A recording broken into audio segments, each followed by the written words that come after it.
Shalom Bapak Ibu Saudara kasih dalam Tuhan.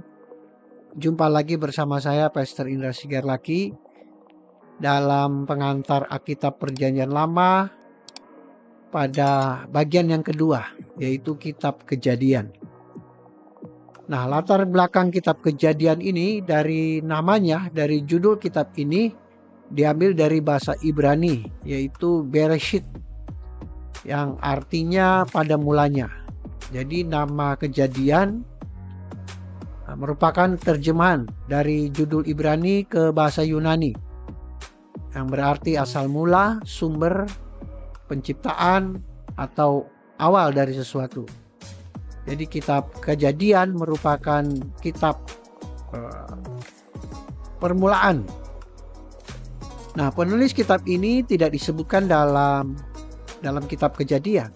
Akan tetapi kesaksian lain dalam Alkitab menunjukkan bahwa Musa merupakan penulis seluruh kitab Pentateuk, yaitu Kejadian, Keluaran, Imamat, Bilangan, Ulangan, yang saya sudah jelaskan pada video bagian pertama. Ya. Nah, demikian juga para penulis Yahudi, ya, Yahudi kuno, dan para bapak gereja semuanya menyatakan bahwa Musa yang menjadi penulis atau penyusun dari kitab Kejadian ini, yang diperkirakan di tanggal penulisannya di tahun 1445 sampai 1405, ya, di antara itu sebelum Masehi, ya, 1445 sampai 1405 sebelum Masehi. Nah, karena seluruh sejarah dalam Kejadian, kitab Kejadian terjadi sebelum kehidupan Musa, tentu peranannya dalam menulis kitab Kejadian adalah menyusun, ya, di bawah pengilhaman Roh Kudus. Nah, semua catatan lisan dan tulisan yang ada sejak Adam hingga wafatnya Yusuf, ya, yang sekarang menjadi isi dari kitab Kejadian, ya, itu disusun oleh Musa. Nah, petunjuk dipakainya catatan-catatan sejarah oleh Musa ketika menulis kitab Kejadian ialah bahwa terdapat 11 kali pemakaian kalimat seperti demikianlah riwayat, atau kalimat inilah daftar keturunan, ya, Eleh Toledo, yang dapat diterjemahkan demikianlah riwayat. Nah, inilah riwayat.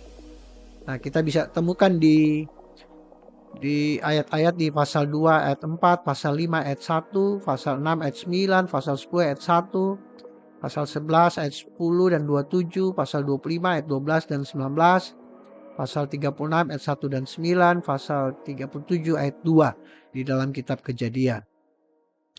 Jadi kitab Kejadian mencatat tentang peristiwa penciptaan, ya, permulaan sejarah manusia dan asal mula umat Ibrani dan perjanjian Allah dengan umat Ibrani, ya, melalui Abraham dan leluhur lainnya dengan tepat.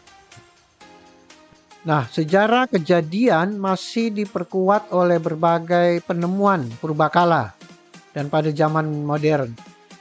Dan Musa dipersiapkan secara luar biasa melalui pendidikan di istana Mesir, ya. Kita bisa baca dalam Kisah Para Rasul 7 ayat 22, dan oleh Allah sendiri tentunya untuk menulis kitab Kejadian ini.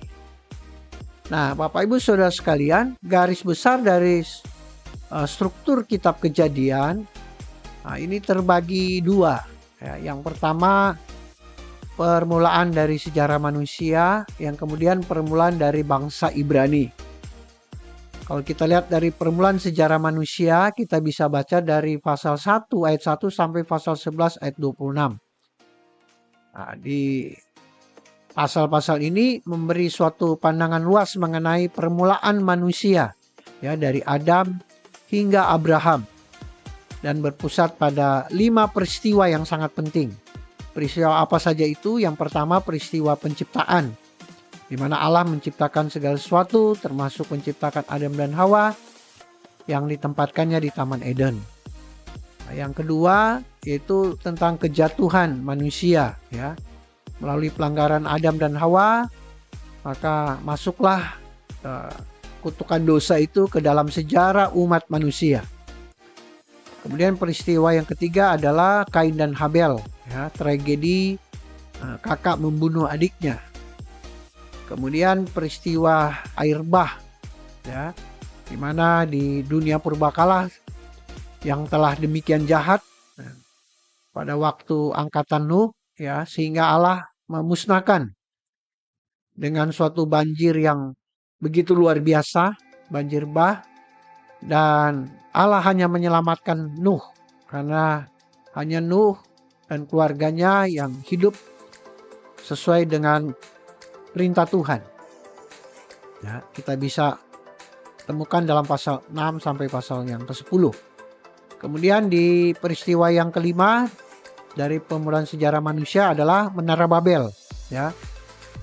Pasca air bah, ya, di mana dari keturunan Nuh, Sem, Ham dan Yafet, ya, menjadi bangsa-bangsa yang besar. Mereka manusia semakin begitu banyak dan Allah mengacaukan mereka karena mereka ingin mendirikan Menara Babel, ya, sehingga Allah mengacaukan bahasa mereka yang pada mulanya mereka memiliki satu bahasa, ya. Jadi kelima peristiwa penting dalam perkembangan sejarah manusia, ya. Jadi asal mula alam semesta dan kehidupan. Nah, di sana di dalamnya terdapat ringkasan seluruh penciptaan, ada kisah penciptaan Adam dan Hawa yang lebih lengkap. Kemudian ada asal mula dosa, ya, ada pencobaan dan kejatuhan manusia dan dampak-dampak kejatuhan. Kemudian kita juga bisa menemukan di pasal 4 ayat 1 sampai pasal 5 ayat 32 asal mula peradaban, ya, di mana Kain ada kebudayaan bercocok tanam dan beternak, ya. Kemudian Set, ya, ada kaum sisa yang benar di Kejadian 4 pasal 25 dan ayat 25 dan 26. Kemudian sejarah silsilah bapa leluhur pra air bah. Kemudian air bah, ada hukuman Allah atas peradaban purba, ya. Ada kebejatan universal di mana Nuh, ya, ada persiapan untuk menyelamatkan kaum sisa yang benar dengan membangun bahtera. Kemudian beberapa pengarahan terakhir dan air bah dari Allah pada Nuh. Kemudian di bagian kelima permulaan baru bagi manusia, yaitu keturunan Nuh, ya, khususnya Sem di Kejadian 11 ayat 10 sampai 26. Kemudian ada Menara Babel, kemudian hubungan keluarga antara Sem dengan Abraham.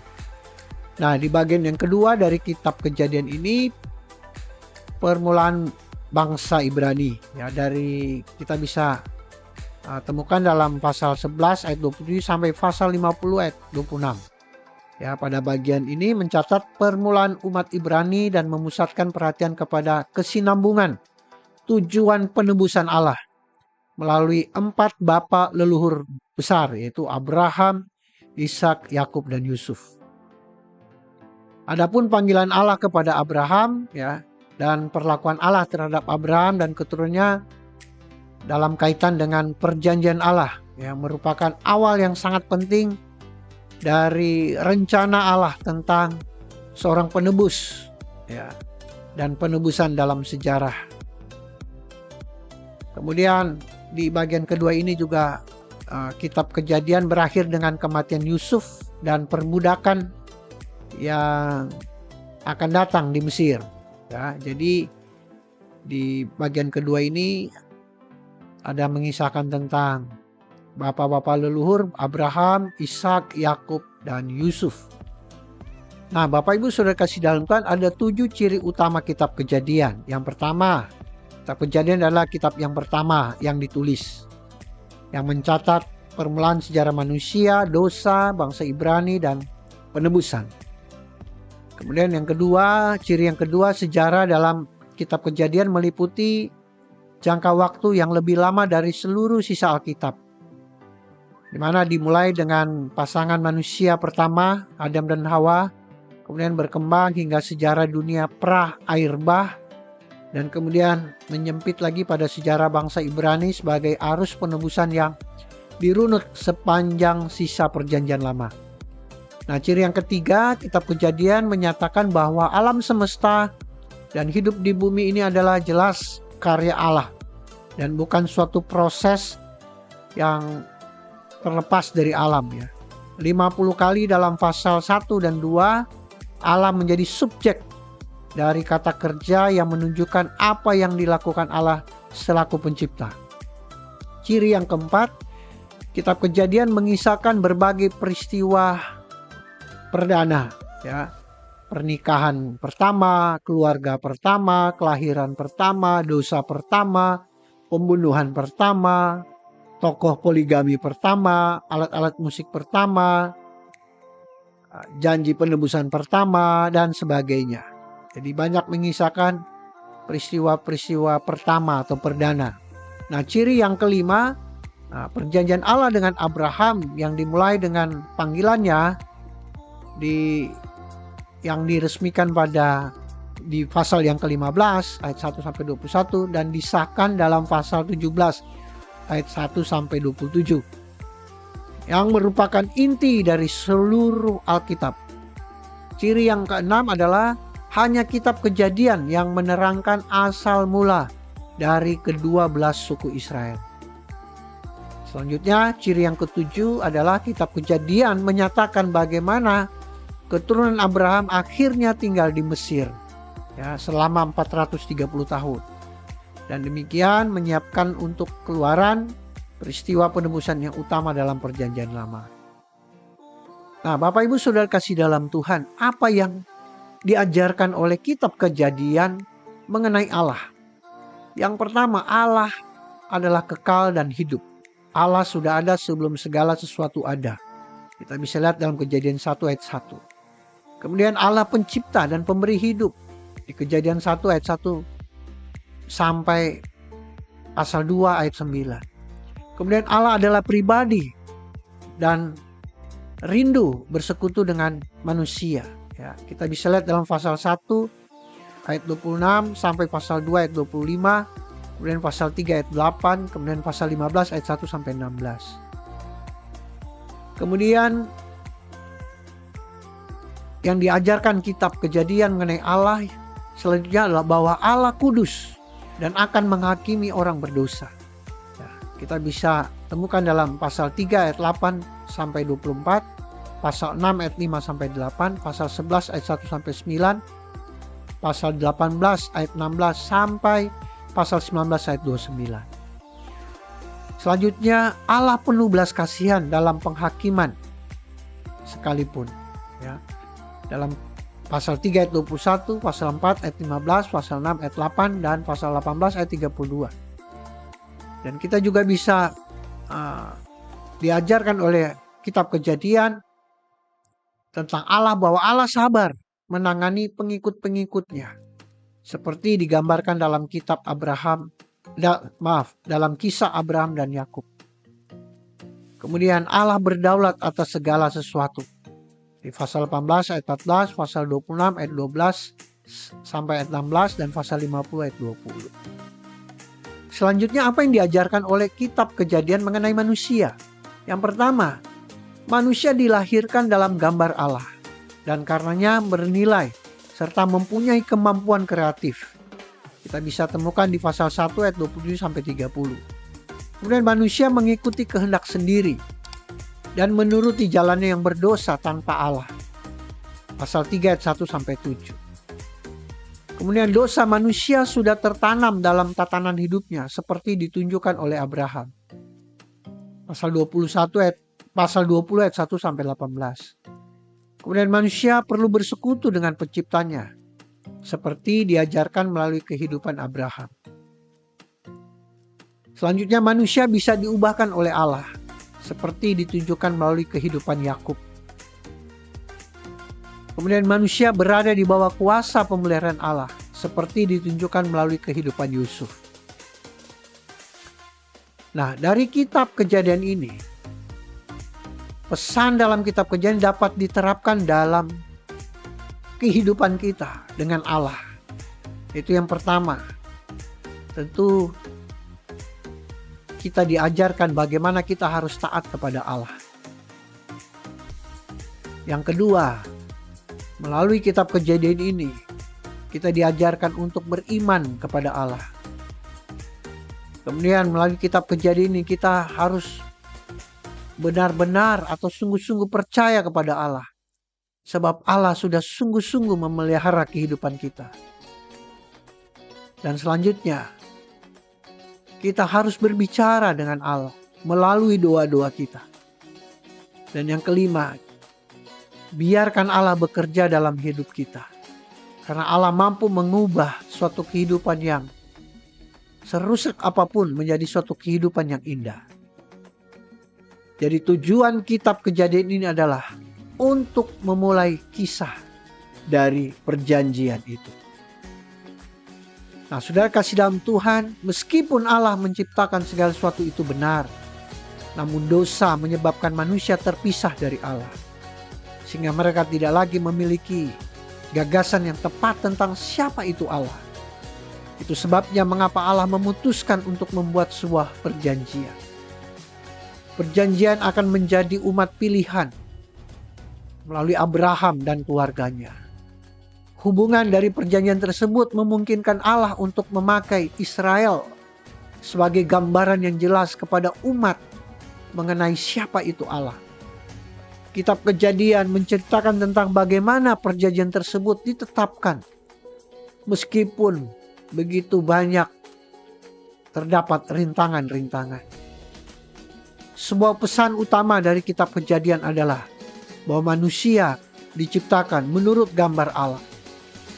Dunia diciptakan untuk manusia dan Allah memperhatikan manusia. Segala sesuatu alam semesta dilihat dalam hubungannya dengan umat manusia. Pada saat sepasang manusia diciptakan, maka mereka diberi harkat dan dipercayakan dengan tanggung jawab. Itu sebabnya kitab Kejadian menegaskan bahwa semua ini merupakan rancangan dan maksud Allah.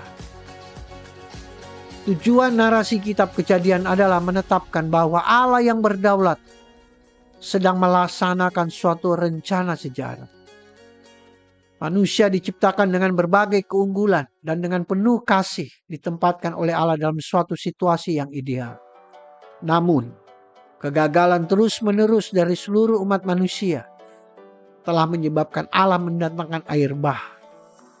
Dari keturunan Nuh, jumlah manusia terus bertambah-tambah menjadi bangsa-bangsa. Karena keinginan mereka untuk membuat menara Babel, Allah menyerahkan mereka dari lembah Sinear. Dan pada akhirnya, Allah bertindak melalui seorang laki-laki dan keluarganya, yaitu Abraham.